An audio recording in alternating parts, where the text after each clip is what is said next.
Hello everyone, magandang oras sa ating lahat. Welcome to my videos. Maraming salamat sa panonood at lalo na sa mga nag-subscribe. Thank you guys. At kung bago ka pa lang dito sa aking videos, huwag kalimutan mag-like, comment, shares, and subscribe para updated ka sa aking mga bagong upload na mga videos na mayroong mga gandang kasaysayan at talaga tungkol sa ating mga barya. Guys, ito yung 5 centavos na Queen Elizabeth II na second for treat. So ito yung pictures guys, is Estuary, Australia. Queen Elizabeth II, 1952 hanggang 2022. Type, Standard Circulation Coin. Year, 1966 hanggang 1984. Value, 5 cents. Sa Pilipinas is 1 piso and 85 centavos. Currency, dollar. 1966 ang kanyang date. Composition, copper nickel. 75% ang copper, 25% ang nickel. Weight 2.83 grams. Diameter 19.41 mm. Ang thickness 1.3 mm. Shape is round. Technique is mild. Orientation middle alignment. Number A number has been 0. Reference number KM number 64. Show number 51. At ito yung kanyang obverse guys. Ang second fourth trait of Queen Elizabeth II, facing right, wearing the girls of Great Britain and Ireland tiara. Script Latin. Lettering Elizabeth II, Australia, 1966 ang kanyang date. Ang designer si Arnold Machine. At ito ang kanyang reverse guys. Short beaked echidnas of spiny anteaters. Tachyglossus aculeatus and denomination in cents. Designer Mark below. Script Latin. Lettering 5 is D.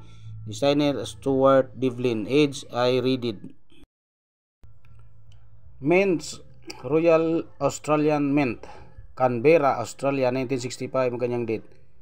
Royal Canadian Mint of Winnipeg, Canada, 1976 ang date. Royal Mint, Tower Hill, London, United Kingdom, 1810 hanggang 1975. Royal Mint, Landrisan, United Kingdom, 1968 ang kanyang date. Comments introduced in 1966 at the commencement of decimal currency in Australia. The 5 cent coin was struck in copper nickel. This coin, which the second machine for treat of Queen, was replaced in 1985 with the third Raphael de Macloff for treat. There are varieties of the 1966 coins due to the being minted at the second different mints or two different mints. Canberra short spine on the right shoulder of the echidna. So ito yung kanyang mga varieties guys sa kanyang 1966. Meron siyang Bio 12 coin set, Hindo 0.06%, walang presyo. Ang year set carded 0.2% at ang uncirculated is 220 pesos. Mayroon siyang 77,250 examples.